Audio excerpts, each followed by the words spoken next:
সকালের তাড়াহুড়োয় কি বানাবেন চিন্তা ছাড়ুন।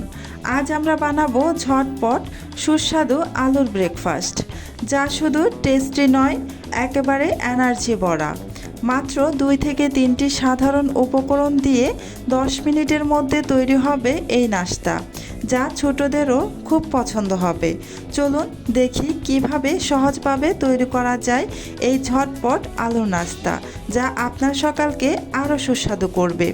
প্রথমে একটি বাটির মধ্যে আমি কয়েকটি মিডিয়াম সাইজের সিদ্ধ করে না আলু খোসা ছাড়িয়ে নিয়েছি।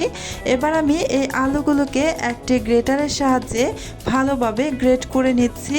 এতে করে এই আলুগুলো একদম মিহি হবে। আলুগুলো আমি গ্রেট করে নিয়েছি। এবার আমি এখানে দিয়ে দিচ্ছি 180 ml এর মতো গরুর দুধ। দুধটাকে দেওয়ার পর খুব ভালোভাবে আলুর সাথে মিশিয়ে নিচ্ছি।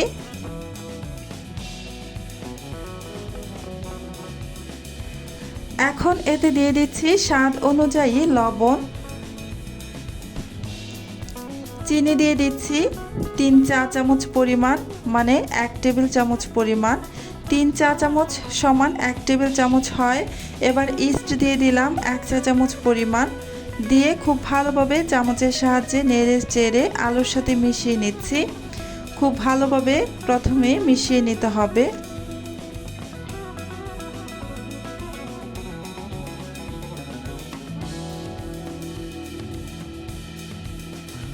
ভালোভাবে মেশানো হয়ে গিয়েছে। এবার আমি এখানে দিয়ে দিচ্ছি 300 গ্রাম আটা। এই আটাটা দেওয়ার পর খুব ভালোভাবে আলুর সাথে মিশিয়ে নিচ্ছি। এখানে এক্সট্রা কোনো পানি দেওয়া লাগবে না, খুব ভালোভাবে মিশিয়ে নিতে হবে। আমি সম্পূর্ণ আটা একসাথে দেইনি, 3 ভাগের 2 ভাগ আটা দিয়ে দিয়েছি, আরও 1 ভাগ রয়ে গিয়েছে, সেটা আমি পরে মিশিয়ে নেব।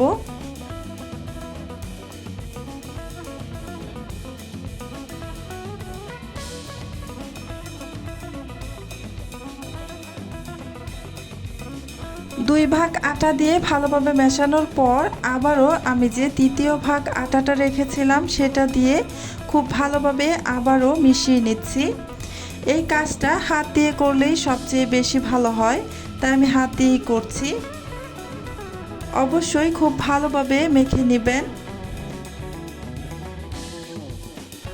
ভালোভাবে মাখানো হয়ে গিয়েছে। এবার আমি ঢেকে রেখে দিব প্রায় 30 মিনিটের মতো।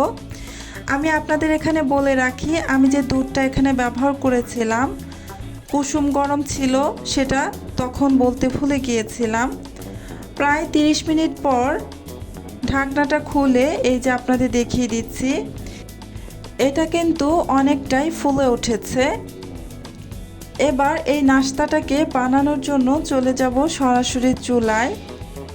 নাস্তাটা বানানোর পূর্বে একটু হাত দিয়ে এভাবে একটু নেড়ে চেড়ে নিচ্ছি, এতে করে এর ভেতরে থাকা বাতাসটা বের হয়ে যাবে। এই যে এবার আমি চুলায় প্যানের মধ্যে বেশ খানিকটা সয়াবিন তেল দিয়ে দিয়েছি। তেলটা দিয়ে প্যানে ভালোভাবে লাগিয়ে নিলাম। এখন আমি একটি চামচের সাহায্যে এখানে কিছুটা মিশ্রণ দিয়ে দিব। মিশ্রণের ঘনত্বটা আপনারা দেখে নিশ্চয়ই বুঝতেই পারছেন কেমন হয়েছে। এটা বেশ আঠালো।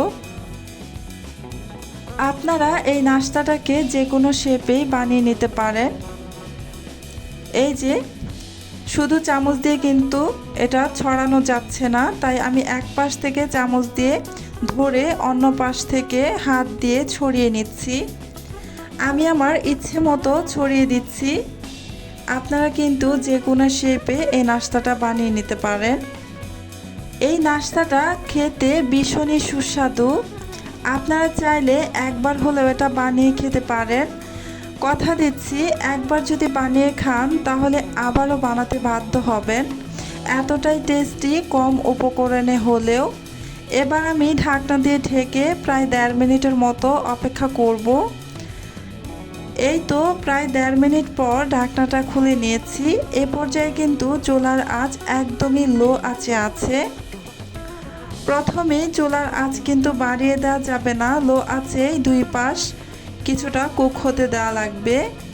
এই যে এক পাশ আমি উল্টে দিলাম। এবার আমি আবারও ঢাকনা দিয়ে ঢেকে আরও 1.5 মিনিটের মতো রেখে দিব। চুলার আঁচ এ পর্যায়েও লো আঁচেই আছে। আবারও 1.5 মিনিট পর ঢাকনাটা আমি উঠিয়ে নিয়েছি। এবার কিন্তু আর ঢাকনা দিয়ে ঢেকে দিব না, আর চুলার আঁচ এখন একটু বাড়িয়ে দিয়েছি, মানে মিডিয়াম আঁচে আছে এখন। এবার উপর থেকে এভাবে চেপে চেপে এই নাস্তাটাকে ভেজে নিতে হবে। দুই পাশেই খুব সুন্দর একটা কালার আসা পর্যন্ত ভেজে নেবেন। এই নাস্তাটা যদি উপর থেকে এভাবে চেপে চেপে নিয়ে নাস্তাটা ভেজে নেন তাহলে কিন্তু ভেতরে কাঁচা থাকার কোনো সম্ভাবনা থাকবে না। এই তো আমার নাস্তাটা হয়ে গিয়েছে, এবার আমি উঠিয়ে নিচ্ছি। সেমভাবেই আমি বাকিগুলো বানিয়ে নেব। আমি আপনাদের আরও একটি নাস্তা প্যানের মধ্যে দিয়ে দেখিয়ে দিচ্ছি। প্রতিবারই নাস্তা দেওয়ার পূর্বে কিছুটা তেল দিয়ে দিবেন। এই যে আমি কিছুটা মিশ্রণ এখানে দিয়ে দিয়েছি, তারপর চামচ এক সাইডে ধরে অপর সাইডে আমি হাত দিয়ে টেনে এই যে নাস্তাটার শেপ দিয়ে নিচ্ছি। সেম পদ্ধতি অবলম্বন করে আমি সবগুলো নাস্তাই ভেজে নেব। দেখলেন তো কত সহজ আর ঝটপট, মাত্র 10 মিনিটে আপনার সুস্বাদু আলুর ব্রেকফাস্ট তৈরি হয়ে গেল। সকালে এটি খাবার আনন্দ দেবে, এনার্জি দেবে, আর ছোটরাও খেতে মজা পাবে। একটি নাস্তা আপনাদের একটু ছিঁড়ে দেখিয়ে দিচ্ছি ভেতরটা কেমন হয়েছে। আমার আজকের এই রেসিপিটা যদি আপনাদের কাছে ভালো লেগে থাকে তাহলে আমার চ্যানেলটি সাবস্ক্রাইব করে পাশে থাকা বেল আইকনটি প্রেস করে রাখবেন। এতে করে যখন আমি নতুন কোনো ভিডিও আপলোড করব তখন সাথে সাথে আপনার ওখানে নোটিফিকেশন পৌঁছে যাবে। তো আজকের মতো এখানেই বিদায় নিচ্ছি। আপনারা অনেক বেশি ভালো থাকবেন, সুস্থ থাকবেন। আল্লাহ হাফিজ।